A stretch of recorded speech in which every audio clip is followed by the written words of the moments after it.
passion for radio, and I reached out, and here I am today, a part of the Power team. Power 95 for me is not just a radio station, it's not just about music, it's a family, it's a movement, and to be here celebrating 10 years with Power, it is a great feeling. As a youth, I'm happy to be here celebrating 10 with Power, and I'm looking forward for many more years and to spread my wings in the radio industry. 10 years loud, proud, and trusted.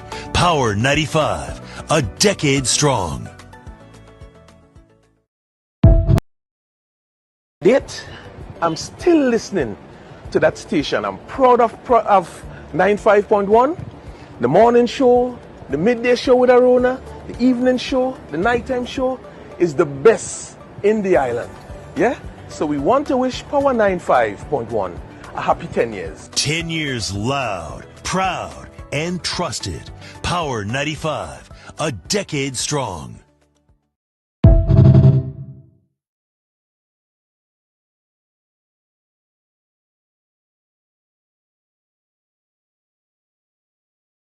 Coming up, so you better get this party started.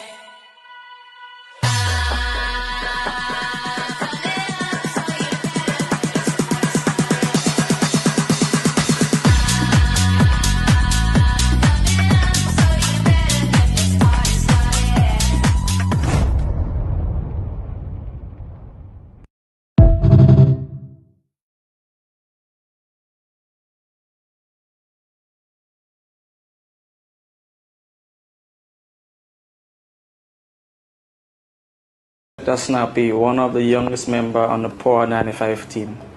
I started working on Power 95 like 2 years ago when I started my college life. I actually made a decision to work while I'm in school, and it was actually successful for me. Yeah, I used to balance both school and work. I spent 2 years in college. I graduated. After I graduated, I spoke to the boss. She asked me what I wanted to do with my future and on radio and what I want to do and stuff. And then I made a decision to actually choose radio first. And then she put me to work full time. And during that time, I gained a lot of knowledge, a lot of experience from guys like Scratchmaster, Menace, Double L, Fearless Kevon. The name goes on and on and on. It's all members of the team working together, and they showed me a lot and showed me how the industry is run, and I really appreciate that. And I really appreciate the Power 95 team as well for really accepting me and showing me love. As a youth, I'm very grateful for the opportunity to be on Power 95 and a part of the Power 95 team, and also celebrating 10 years with Power 95. I'm really grateful for the opportunity. And also, in the future, I'm looking forward to learning and gaining a lot of knowledge with the team. 10 years loud, proud, and trusted. Power 95, a decade strong.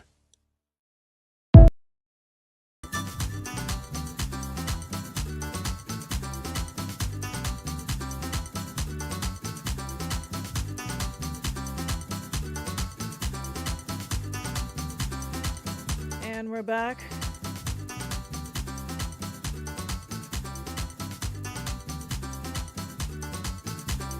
And we're back for yet another Wednesday, November 26th. It is the final Wednesday in the month of November. And of course, we definitely have to make it count. Like we said, we're definitely counting down the days till Christmas. So Christmas clock has been activated. And we are well on our way to our favorite time of the year. Yep, 28 days. That's what we're working with until it's Christmas. And like I told you this morning, it's going to be a busy day in the city today. 2 cruise ship in port. So if you can use alternative route, that will definitely work for you to ease up the congestion in the city. And if you choose to walk with your patience, you're going to need it, right? Nonetheless, thank you so much, Nirvana Spa and Detox, Beacon Insurance, Western Union, Harry Edwards Jewelers, for making it happen once again. And not forgetting Power 95, getting ready to celebrate on December 6th at the Port Louis Lawn. We're talking a decade, 10 years of powering the nation. And looking forward to having you guys celebrate with us. Our artist friends, our power DJs will be there. And looking forward to seeing you. All right? So it's going to be a good one, as always, when we throw a power event. So looking forward to having you guys there. So, like I said, we have a special guest this morning. Before we bring him up on the screen, you know, quickly time flies. We got to keep it pushing. Let me just say good morning to our listeners on Radio 95.1, 95.3.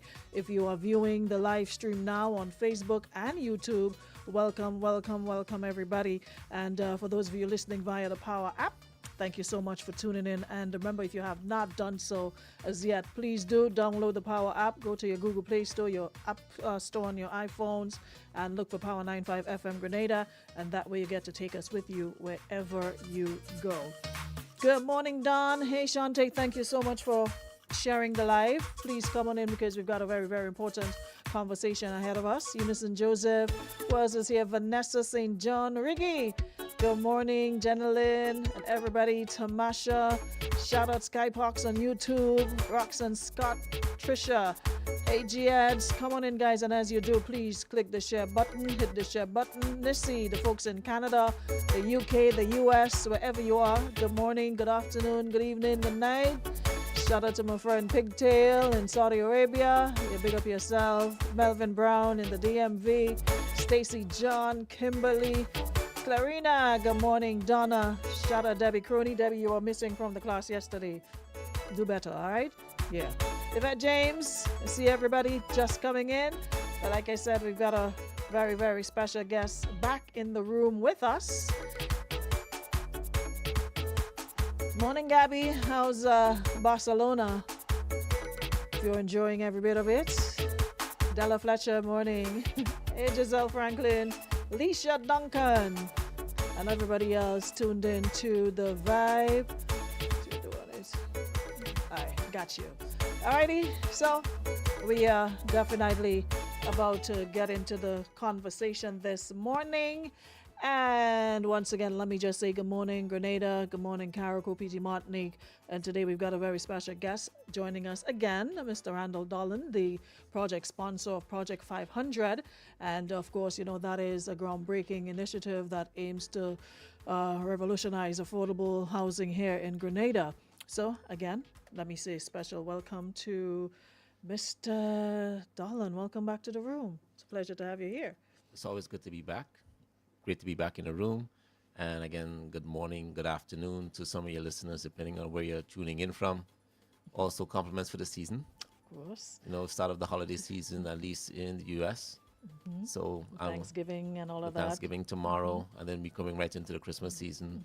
And Grenada is always a great place to be for Christmas. The U.S. Christmas, listen, I did it and it sucks. I swear.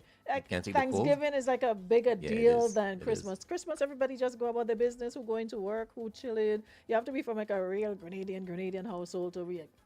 Yeah, because that's actually shocked me as well when I was in the U.S. because the fact is Thanksgiving is their collective holiday. So it doesn't matter what religion you are, you celebrate Thanksgiving. So it's their biggest holiday, where Christmas is still a Christian holiday. So then everyone else sort of went along their business.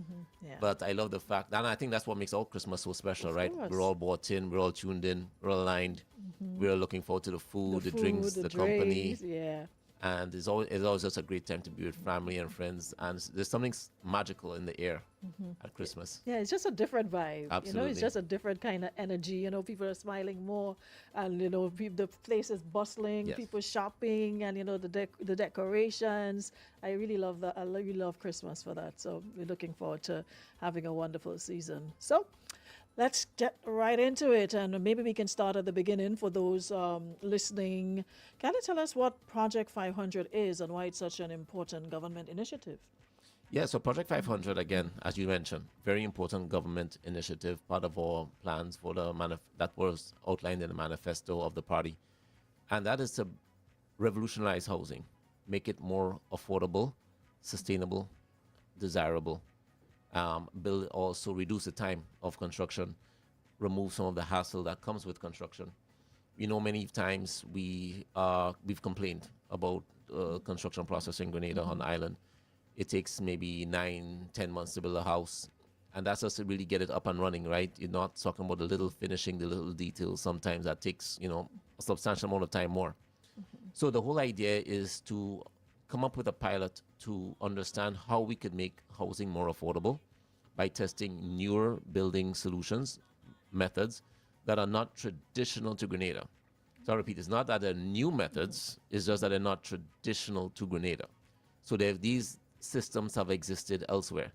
These are sort of like modular systems you can put together using you can either the ICF, you can use SIP panels, you can use like gauge steel, and many other solutions. And we're now testing it all at a site in Dunfermline where we built 17 homes along 10 different models. And now we're at the stage where we've completed that. This process took just over a year to complete all of this, well, close to completion of the 17 homes.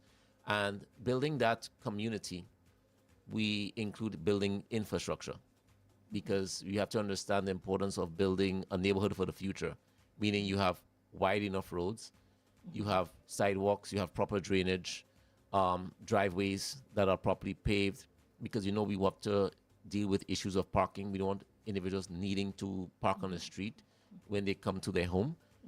And also you're building a recreational space.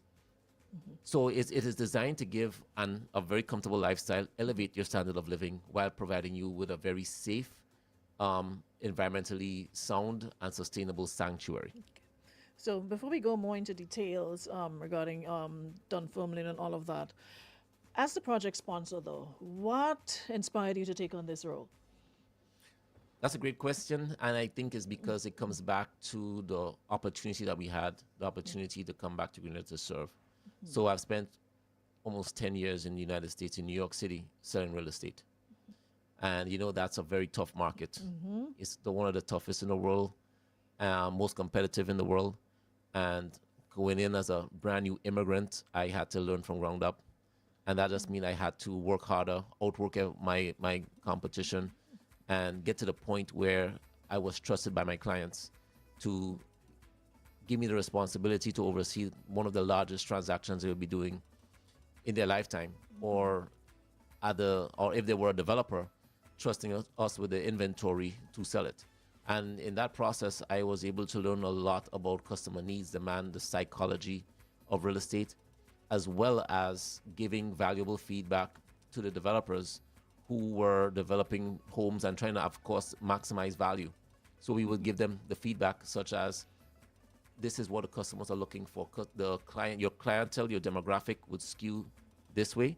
Therefore, we need to put accommodations for them that way, because that is what they're going to be looking for. So ideal closet space, they're going to be ideally coming with a certain amount of children, maybe a space for an in-law or grandparent, etc.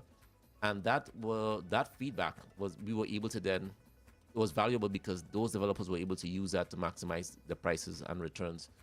So dealing with architects, dealing with even the New York City Department of Buildings, it gave me a lot of experience in terms of working through very hard systems as well.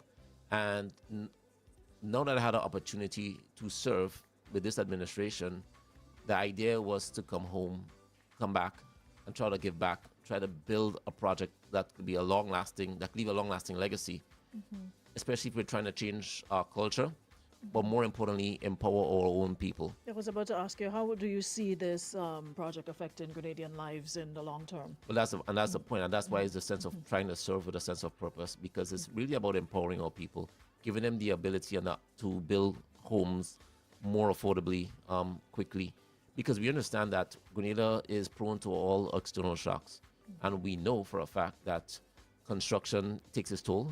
And the cost of construction continues to increase almost every year. The price per square foot continues to go up.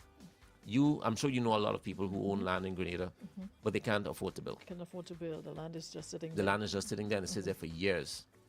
and they're still trying to figure out, well, how do we get to the point where we can build? This project is to reduce the cost of building, making it efficient, and by reducing the cost of building, we're now putting it in the range where you're able to afford to build a home. Now, let's talk about how this project is structured and what makes it unique compared to all other housing projects you would hear about. Well, again, this project is unique because we're testing solutions, newer solutions. We understand that the environment is getting more hostile to us. And therefore, we have to build for stronger hurricanes. We just had, for 2 consecutive years, we had historical storms, right? Beryl was a historic storm by forming that early, that low, and that strong at that time of year. We just had Melissa that just ravaged Jamaica with very high sustained winds, something that we've probably never seen before. It's expected that those are going to get worse. That means that every time we build, we cannot wait for these disasters to occur where we have to rebuild or build back constantly. We have things like earthquakes, all those things that we have to consider. We know the limitations of concrete. We know the limitations of some wood product. So right now we're trying to use different types of methodologies of that building to make these structures stronger, give them more structural integrity. Also build for events like flooding, etc. But how it's structured is that once we have fully assessed these building methods, once we fully assessed the floor plans, once we've gotten the feedback from tours that we'll be holding shortly at the site, the government will ultimately decide the path forward. And in doing so, we have different ways for individuals to participate. Either they could buy within a community that we've developed. If the government could also go buy other land, additional land, to continue to do more development, develop on Crown land. We could also partner with private individuals or entities that may have land to develop, or we will build on your land, which is called a Category D, which is very popular. And that gives the option for all of those individuals who are unable to build right now their own land, is to try to build the cost, bring that price range of owning a home, make it more of a reality for them. And of course, for younger people to start owning That is correct. homes, and not wait until you're almost up the road and you have to spend the rest of your life repaying, mortgages and what have you. That's correct. Because the idea is, again, in the empowerment part of this project, is really about you creating wealth, creating a desirable location to raise your family.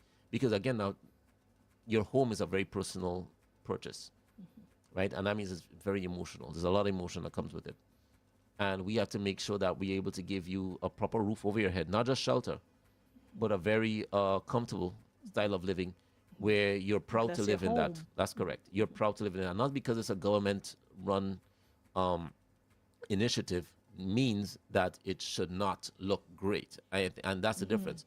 Not only do these homes look very good, they're also very energy efficient. Yeah, I was about to ask that because, we hear a lot about climate smart features. That's correct. And, mechanized construction. So how do these innovations improve affordability, sustainability, and, of course, comfort for the residents?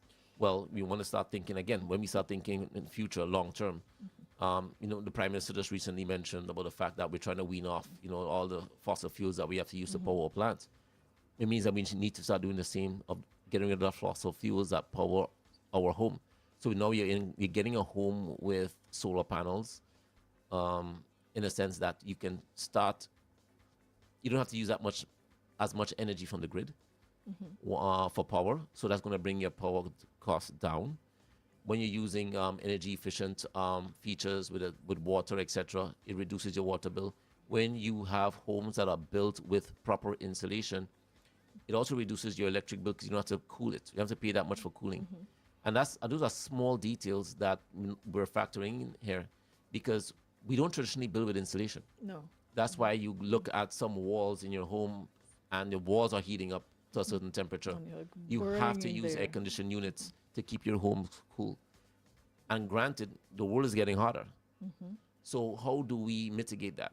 How do we ensure that when you do walk into a home, it stays cool, or the heat quickly leaves once you open a window or so, and it sort of retains that proper room temperature, that desirable room temperature that you would want. So that's sort of a lot of the methodologies that we're looking at, because those little things those costs start adding up when you think about excessive water bill, energy, and power bill. That's just money that you can keep in your pocket in the longer term, just because you have a more futuristic, energy efficient house. Someone is saying water harvesting as well. That's correct. Okay. Because and that's how we have to start thinking about all of this now. All of the rainwater harvesting, all of that moving forward. We have to build more sustainably and to live with our natural environment. So, in terms of the Dunfermline pilot project, where does it stand now, and what have been the key lessons so far from it? So there are a couple. Most of the houses are, but all of the houses are standing. Some of them just need to be completed. I know we do have an ICF model and a SIP panel that still just needs to be covered up. We did have some delays with some shippings, which is one of the lessons that we're learning, is that we're prone again to the delays of stock and inventory coming in once it's needed. So we have to pretty much assess, how do we move forward from here? Lessons learned. We understand that we have to start making more things on island, creating more reliable pathways for or to import all of the products that we would need, essentially. So the supply chain has to be running a lot more smoother, and we could achieve that when we start accomplishing economies of scale. And that's part of how we'll make this affordable.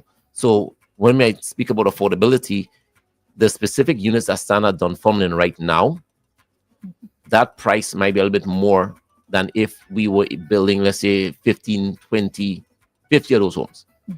Because now we're able to bring them in bulk. And by bringing in bulk, everyone benefits from that vast discount, essentially. And so that is a direction that we're looking to move forward with. The other part that we're learning is that we have to upskill our labor force. So we pair them with the foreign workforce that came in some instances, to show them, well, this is how you operate some of the tools. This is how you build using this equipment. And that just sort of started upskilling them. So a lot of it comes back to upskilling and ensuring that you do have a reliable workforce. Because the idea of this project as well is to give the customer options, to give contractor options. So you have a wider plethora to choose from in terms of building traditionally with wood or with blocks, or you can go with light gauge steel or a SIP panel or some other medium that might be more cost effective for you, and keeping it cost effective because of the fact that the government essentially is supporting these other initiatives to build in that fashion. So why is the assessment stage so crucial, and what can the public expect once it's completed? Well, assessment stage is crucial because, again, this is a project for the people. So the people need to make decisions on the direction of the next steps of the project. That means that once we are doing the assessments, we are going to bring you to the site. You will get a chance to look at the homes, walk through the homes, and we will be able to collect the data and evaluate it. Once we're able to evaluate the data, we can then make final decisions as to the direction of the project, meaning which homes we're going to keep and which we may not, which building styles, methods we're going to keep and which we may not. And again, that consideration has to go into how easy it is to bring somebody's material in, what delays we may issue if we're using those materials, and also how do we ensure that the labor force is skilled enough to work with those materials, deliver a timely product using that as well. Of course, at the heart of Project 500 are the Grenadians it will serve, right? That's correct. So let's talk about the community impact. Well, the community impact is great. I mean, especially if you're building an entire new neighborhood with an all new infrastructure, all new homes to give you a proper living and elevate your lifestyle. And again, with the Dunfermline, once that's finished, we're looking at a phase 2, which is also on the other side of the current pilot, where we may build over 60 homes. We're looking at other areas like Bochejoux, and there are other areas of land that we're considering, and also category D, as we mentioned, building on your private homes. So once we're able to bring more homes, more developments to the country with housing that's made more affordable, that's economically aligned with your pocket and your budget, then essentially we stimulate the economy. And by stimulating the economy, we're looking at getting the banks, credit unions involved, insurance companies involved, because what you're essentially doing is not just providing shelter for your family, but again, it's money circulating in the economy because it employs more people, a greater workforce, a more trained and skilled workforce that we would need. And again, it's just an overall win of economic activity and increase in GDP. Who will benefit most from Project 500? And, how is affordability being maintained without compromising quality? Well, that's why we're looking at the different methods. And then we're looking at a plethora of all opportunities of types of housing that we are now currently assessing, right? From Build Back Better to some of the homes we're doing in Karakou to Project 500 itself. And ultimately, what we will look at doing is creating a comprehensive plan to determine, okay, these are some of the things that we can move forward with. These are the initiatives we can move forward with specifically.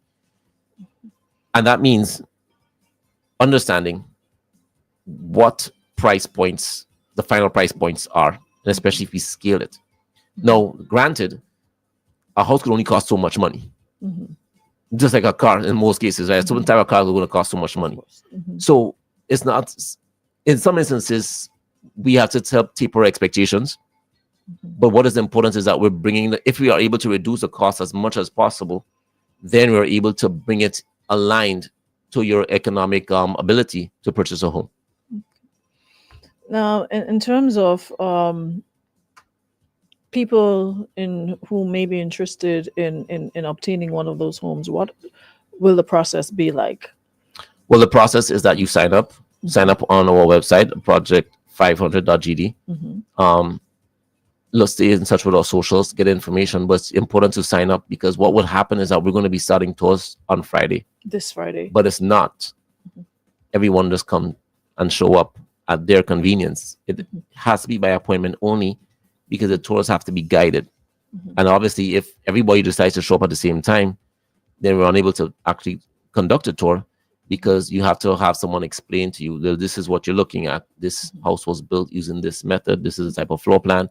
And more importantly, here are the forms for you to give the feedback that we would require and the policy makers would require for them to make decisions on moving this project forward. So the evaluation stage is very important, but we also have to do it very orderly as well. So you would have to sign up and then we will have to then make contact with you to then advise you as to what times or dates or so that you may be available so you can come to site to do that. So we're working through all of that now because we do have thousands of individuals. So you don't want it to be like an open house where everybody. It cannot be just an open house where No. everybody shows up at this point, not yet, because we still have to do the very key evaluations. And the key evaluating part of getting that information from the public, that means it has to be done in a very orderly fashion.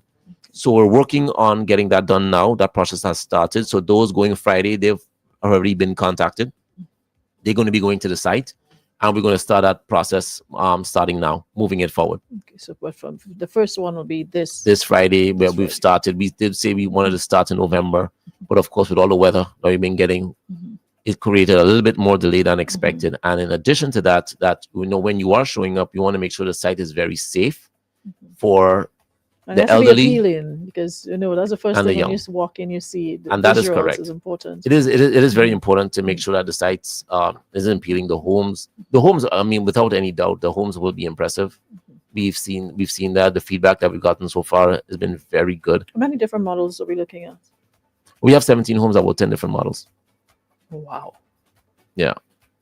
Thought it was like 2 or 3. No, we have quite a bit that you could look at, and you could look to choose from. And they all, and some of them, they all use, well, not all of them, but they'll use again a different type of building methods as well.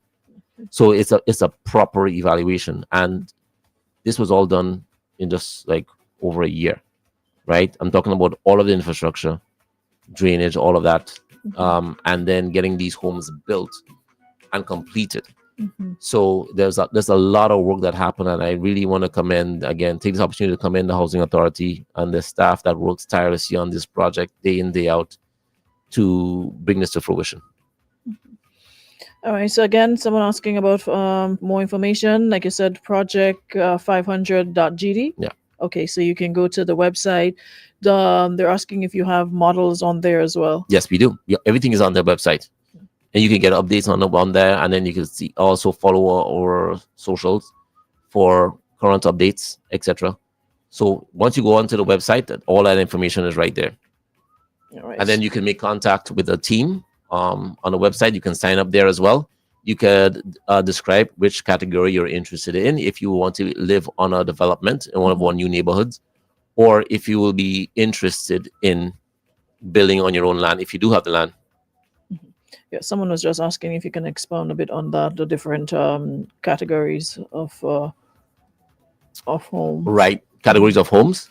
Yeah, so I mean, they're all on the website, meaning, and they are all named. They all have different names, like the bay leaf, cinnamon, clove, ginger. They're all there. So you can take your time and you can go through all of them. They range from 2 bedrooms to 4 bedrooms, different styles of layout, the floor plan designs, and they're all designed by Grenadians.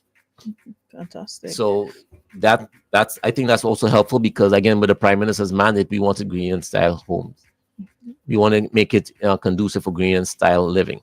So we made sure that have a nice yard. In this case, in the Dunfermline project, you're looking at about over 4,500 square feet lots across the project.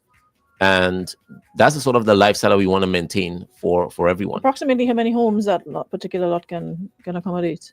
Well, one home, because again, if you're looking at a 1,100 square foot home, you still have enough adequate space around your lot, and then you also have like your driveway considerations and all of that.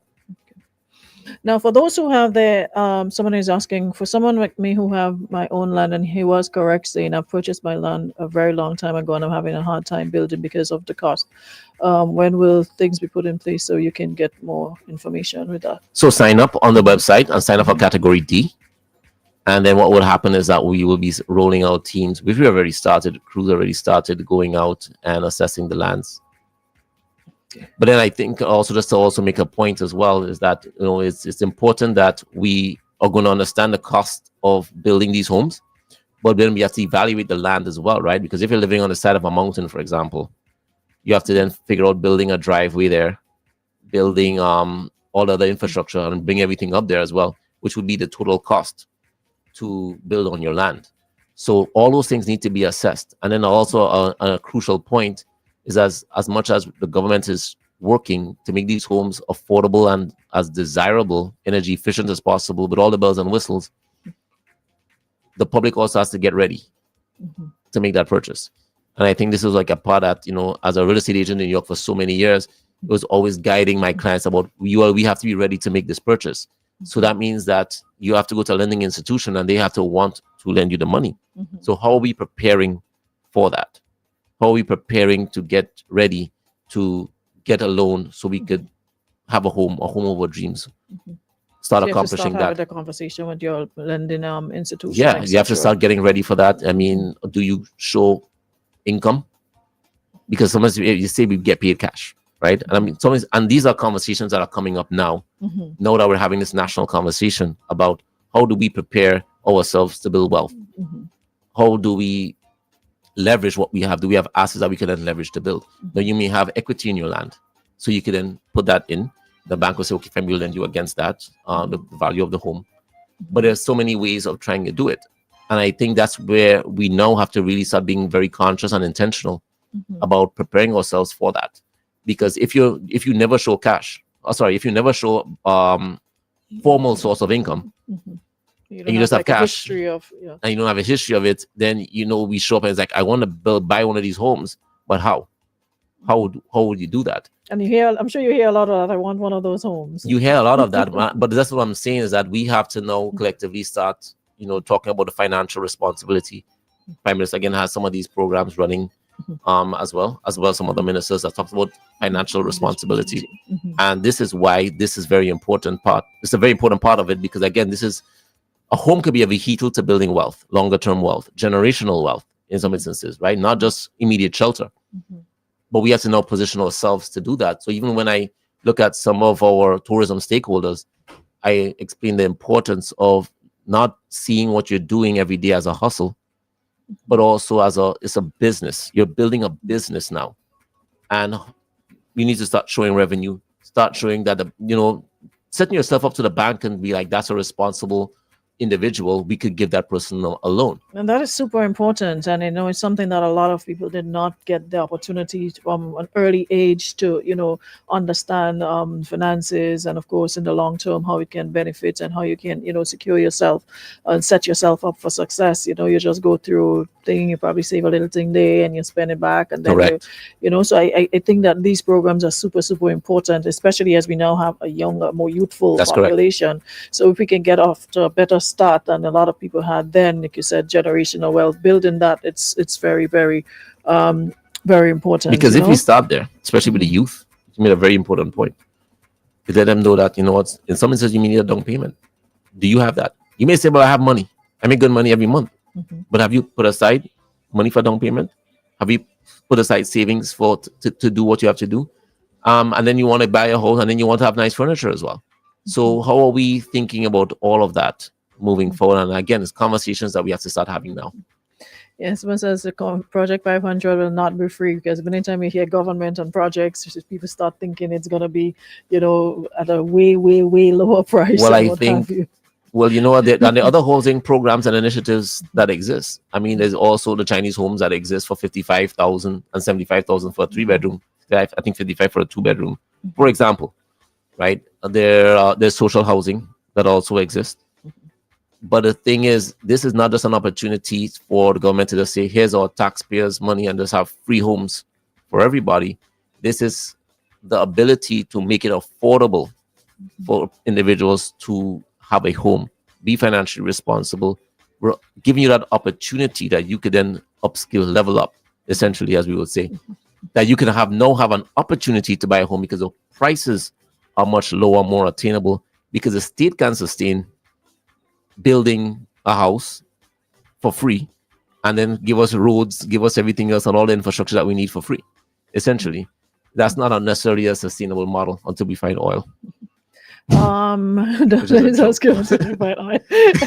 what we do, like Guyana, Exactly. like every citizen getting whatever. A lot of oil. A lot of oil. Someone is asking, if someone is interested in a house, can they give their design under this particular Project 500, or is it separate something? Well, right now we're just going to be evaluating the models as of this time, because we still have to then evaluate the models and then ultimately decide on the next steps.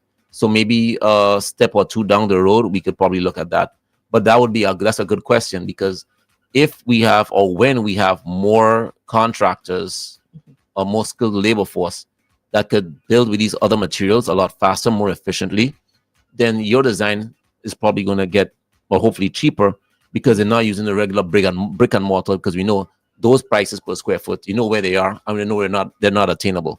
So the idea is, again, have these methods a little bit cheaper, more cost effective, in the sense that it also saves time, because there's a time value of money, meaning that when you cannot move into your house after 8 months and the contractor's still there, and you're still paying the bank because you took a mortgage out to start the project and all of that, you still have to live somewhere else. There's also a time value to all of that as well.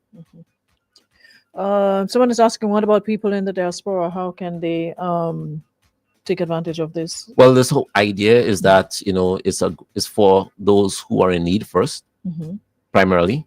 And there's policy that's being discussed right now to define who gets to take part. Now, granted, I just want to put it out there, right? It's not necessarily for people in the diaspora to have more affordable home, a second home, right? It's really for Grenadians who do not have the means or the reach to purchase a home for themselves right now. Okay. So that is a market that we primarily have to serve right now. As things develop and progress, we can see where that lands, but it's not necessarily like a second home or investment initiative in that regard, because again, the whole idea is not for the government to compete with the private sector to be a contractor. We're testing models and seeing how we could get more involved to deliver more sustainable models. Someone here, good teaching. What's the cost you will be looking at concerning the prices of the homes? Are you at liberty to say, or that's something? Well, it's a big range, and again, range. a lot of it is going to determine, well, one, what size of home you're going to need to build. If you're looking at, again, and then of course it depends on the type of land that you have as well. So that's why I was making the point earlier. The specific model that you're going to have in Dunfermline may not be representative of what that may look like if we're scaling it on a much larger scale, and we're still fine tuning all of the little details of all of the costs are still coming in. But it's going to range. Obviously, if you get a smaller home, a 2-bedroom is not going to cost the same as a 4-bedroom, right? So when you look at the website, you have homes from just over 800 square feet to up to 1,500 square feet plus. So of course, the price per square foot is going to differ. So you're looking at homes. We're trying to assess homes from the 200,000 range and up, at least. But there are other housing initiatives that we're also considering to continue to bring the cost down. Even make it so you can put a 1 in front of that number for a house. But again, all these things have to be evaluated thoroughly. Now, for those someone just tuning in terms of the tour, just quickly let them know how they can sign up to. Right. So sign up on the website. So you can look for us online or socials. Just type in Project 500. Go to the website, register. It's important to register because the tours are going to be by appointment only. Because of course we have to have crews who are ready to provide the tours, give the proper information, and then more importantly, have you fill out the forms, because that form is what is going to guide the policymakers' decisions going forward. So it's important that we do the tours in a very orderly fashion, and we're able to collect the data as well, which the data will then guide us moving forward. So again, it's just we understand enthusiasm. We have done a lot of marketing showing how great these homes look. It is a fantastic initiative for affordable housing, and we understand that there's a lot of individuals who want to partake, but we have to do it in an orderly fashion, and we look forward to getting to everybody. We will run the tours as much as we need to ensure that we're able to serve everybody. Yeah, someone here or as many people as we can. Yeah. Someone's also saying we hope that this is an initiative that can be expanded into other parishes. Yes. So that people will have a choice of where That's they would correct. like to. That is correct. You're naturally expanding it with your own land, and if we're looking at, again, we mentioned before, if they're going to use, if a developer, not a developer, but a private person with lots of land would like to include their land, do a partnership, a PPP with the government of Grenada, we could do it there. Government of Grenada going to look for other land and then opportunities. Other crown lands that will be suitable. That's correct. So we are looking at that right now. We also have to be mindful we're not just taking our agricultural land either. And just doing it because we also have to feed ourselves, right? So we also have to do that responsibly. Finally, what message would you like to share with Grenadians about Project 500's role in securing homes, dreams, and future? Well, I think it's a great initiative, again, from the Prime Minister's office, led by him, and the initiative from the administration, that this is one of his transformational projects for the administration. And we're key on delivering this. And again, it's a great opportunity for Grenada, where we are trying to lead the way in a project of this nature. We have done it pretty quickly.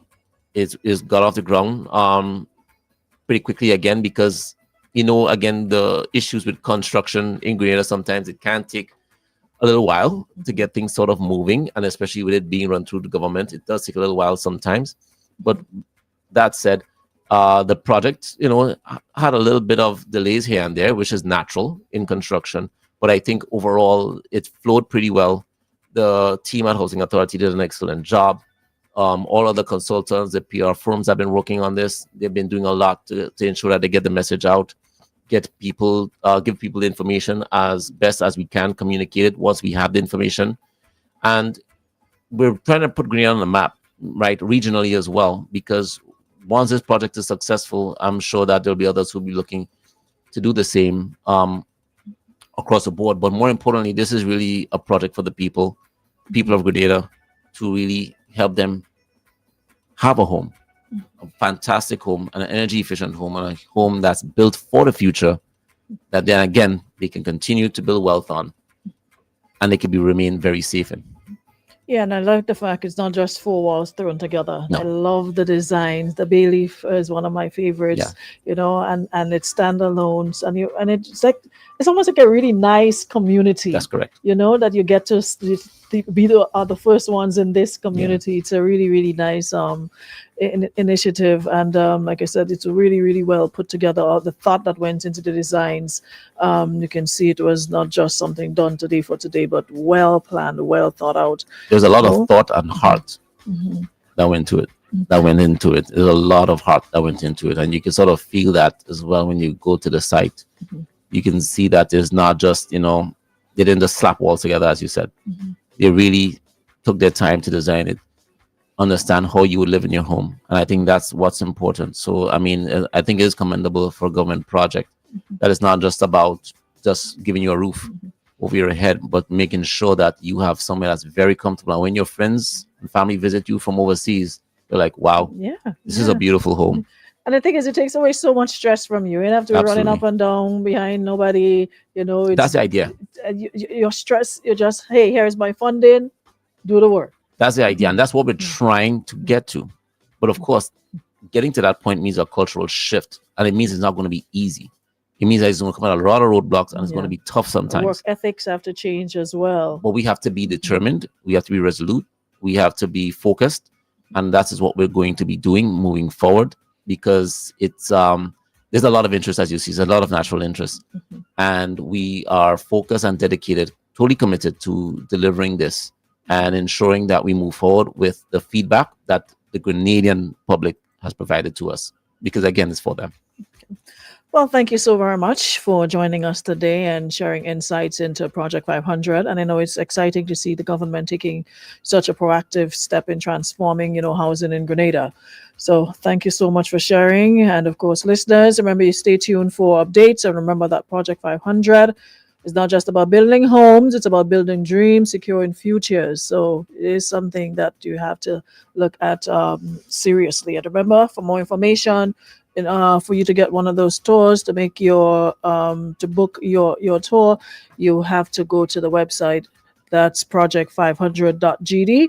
Register, and all the information is there. If you want to see some of the models, it's also there. So it's everything. It's like a one-stop shop. It's really well put together, that website. All the and it's easy to navigate as well. Sometimes websites have you jumping all over the place. It's really, really easy to navigate. So it's an awesome project. Last word, are we good to go? No, I think that's it. It's ultimately it's Christmas time. It's time to be festive, but at the same time, the gift of of a brighter future is what we're trying to deliver here, in that sense. And when we're looking at Project 500 is one of the key initiatives. We also have the new hospital project, Project Polaris, which is also in the pipeline. We also have a lot of development in tourism coming. So ultimately, why we're seeing all of that, and then also I'm going to add on an important one: skills training, in addition to energy. And that's important because it's about raising the bar collectively for everyone. No one feels like they're getting left behind. And that's the key message moving forward, is that we have to rise together as a people. We don't want others to feel like there are individuals coming in and they're benefiting and we're not. We are collectively rising together. Definitely. Folks, thank you so very much for tuning in. Thank you for asking your questions. Hi, everyone. I've got a question. Are they interested in new ideas, meaning designs from the diaspora, etc., kitchen, bathroom, and living space? Always interested in new ideas. Always interested in new ideas. They can send information to us, and we can also continue to explore it, because again, once we get through the evaluation stage, which is where we're focused now, we're going to be looking at moving this on and seeing how we could always improve, make things better. Okay. Thank you so much. And thank you to all those of you on the live as well. And those of you who sent in your questions, you're listening via radio or online. Thank you so very much for tuning in, and hope to have you back again soon. And if we don't, have a great season. I look forward to being here, and season's greetings to you and all of your viewers and listeners. Thank you again. Thank you so much. All right, guys, have a good one. See you all tomorrow for the final one for the week.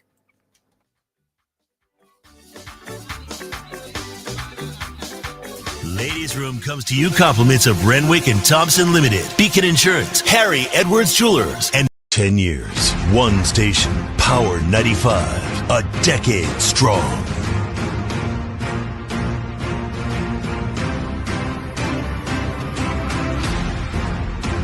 From day one to year 10, still your number one. Grenada's heartbeat on the airwaves. We didn't follow the culture.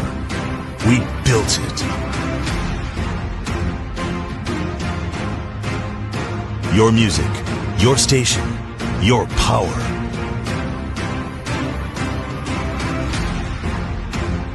"10 years loud, proud, and trusted."